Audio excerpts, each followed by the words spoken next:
Dan Lanning, Dan Marang, and Dan the IT guy are in a room, the three strangest characters sitting together at one time. All right, you Dans ride together, huh? There you go.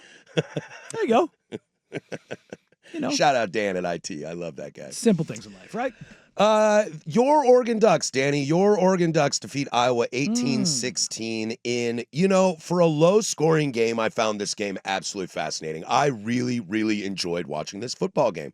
And I've heard people say this in the past, most notably, like, Andy Johnson said this. Dirt said this the other day. He goes, I'm so weird. I love a snow game. And then the snow game starts and everybody sucks and nobody can do anything. And I'm like, wait, this isn't great.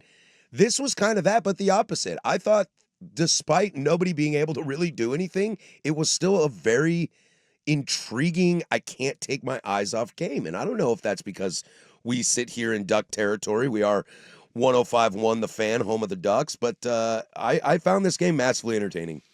Yeah, no, it was a good game. And it wasn't the Wisconsin game where you're just like, can we just get this thing over with? This is disgusting. Yeah. It's gross football.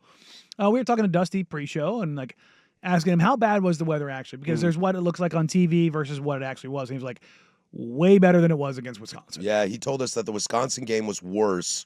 And it was something about TV, man. Like, I've talked about this many times with you. Camera, lighting, especially angles. Notre Dame. Like, why does Notre Dame night games look so great on TV? Those NBC permanent camera stations, man. And it definitely looked, and the way Nestler was talking about it, the way it looked on TV, it looked worse than Wisconsin. But it looked sexier. Yeah, I think a big part of that is Iowa and the All Blacks. I think so, too. Like it's the All Blacks. I'm telling you, this is why I want USC to wear All Blacks. It looks good. Cougs have a dark gray that I really like. Oh, yeah, no. Dark grays are cool. I get down with that. That's because they've got that in their color palette. That definitely works for them. But look, no quarterback had a great game. I thought both quarterbacks had great moments. I find it interesting. Yeah, they each made a throw. I find it very fascinating that you can't throw the ball all game until you get into a 2-minute drill, and then both these guys look like Joe Montana out there. I thought that was very hilarious. Both of them threaded the needle on passes they had to make. Yeah, right at the end of the game, but it was like everybody was too scared to try to do it early. And when they did, they couldn't. Yeah, and Oregon ran the ball, and I knew they would be able to. I felt very confident about that. I know that the metrics say that Iowa doesn't give up the run very much. They were averaging like 86 yards a game or something like that. I think you were flipping those stats at me last week.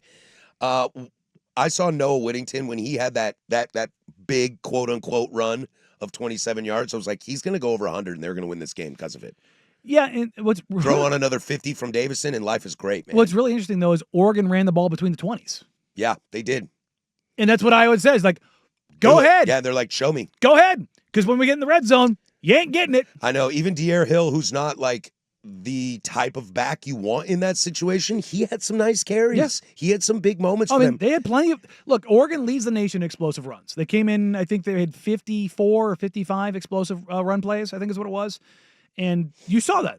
But they didn't break anything loose. No, really, the big one was Dante's. Dante's big run. But as far as like break loose, go to the house, that wasn't what was on the table. Like, if I told you the Ducks ran the ball 36 times for 260 yards, you'd like, they steamrolled 3-4 rushing touchdowns.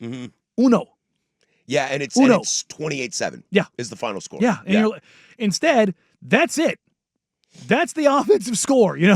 like that's what you got because you didn't get anything out of Dante other than that big throw in the fourth quarter. That throw, dude. Let's talk about that for a hot second. That was. That's an NFL throw.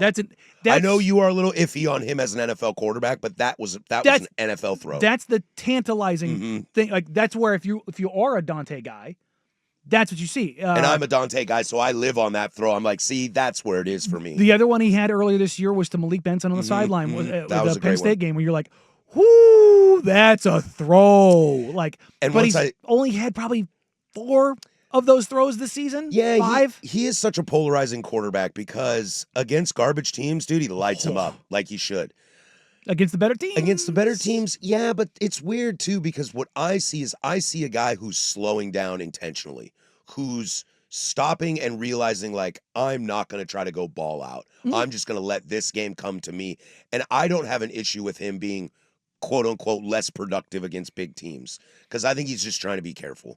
Well, there's the problem with that because then you become Drew Aller I know. or JJ McCarthy. I know. And you become too careful Yeah. and then you lose football games because of it. I was yelling at my TV when Dante went out of bounds on that run. I was like, bro, I don't know if it's wet out there. I am not a D1 athlete. I never was and won't claim to be.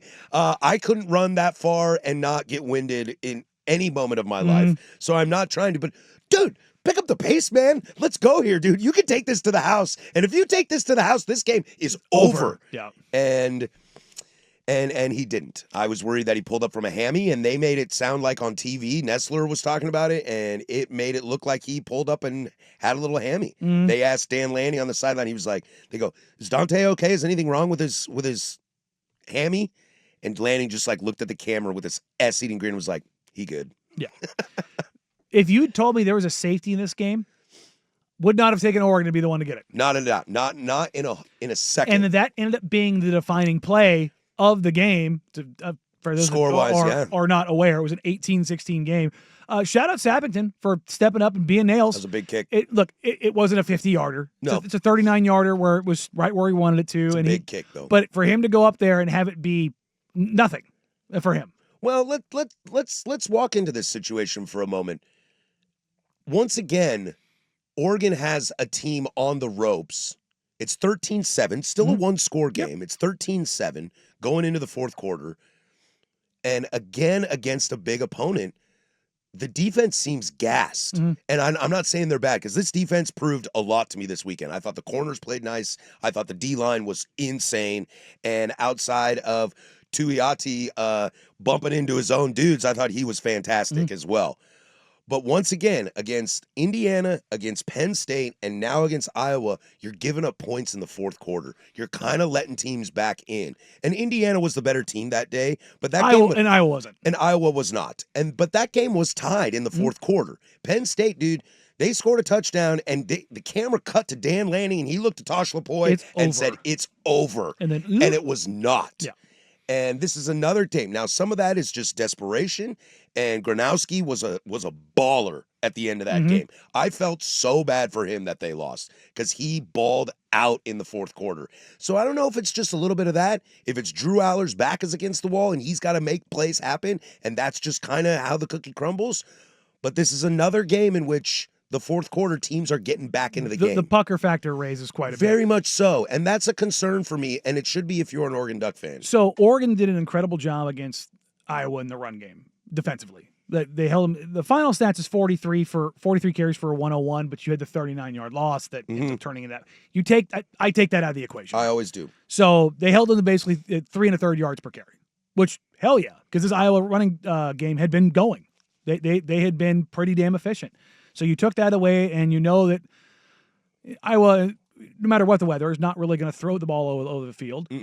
But Iowa, as Dusty likes to say, pulled you into deep water, and Oregon's able to escape and figure that out. But defensively, they are maybe one of the best bend, don't break defenses in the entire country. Oregon finishes the night with 2 sacks, 4 tackles for loss. And a fumble recovery.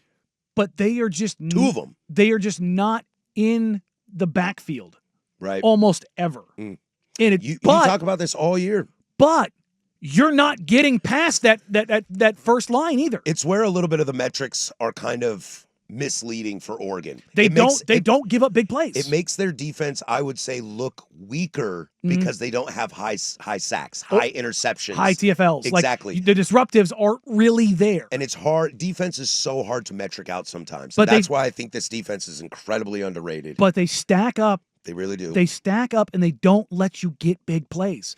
And what's the game about? Is it about how many yards you give up, or is it about how many points you give up? About how many points you give up. And so I think stylistically there is something there with Oregon where this gets interesting, and where I want to see this is the best offense they're going to play all year is in 2 weeks. Yep. Against USC. And USC is going to look to throw the ball. And it's going to be, now I know Rutgers throws the ball, but they didn't have a chance in that game. It's going to be the first time we really see a test for the secondary, especially the kids. You know, the freshmen, there's a lot of youth on that team. You got Thin in the back end, but you got some young guys on the edges. That I don't, I'm with Lanning and some of the other narrative of It's no longer these are freshmen and young kids. No. These are full-on starters in a Big Ten team that's You're going gonna to a You're playoff. going to be 12 games in at that point, Yep, or 12 yep. weeks in at that point. I don't care if you're a freshman or a sophomore with You low got a snap season under your counts. belt. Yeah, you're ready to go. So that will be the test for that secondary. But dude, that D line, and maybe that's why it hasn't popped, because they haven't played an offense. They haven't played an offense that drops back and throws the ball. So if you're running the ball a ton, there isn't a lot of room for sacks. No. The fact that they had a couple against an Iowa team who literally can't throw the ball says something. Yeah. That means anytime they did try to get back there, tried to go back and throw the ball, that you were able to disrupt them.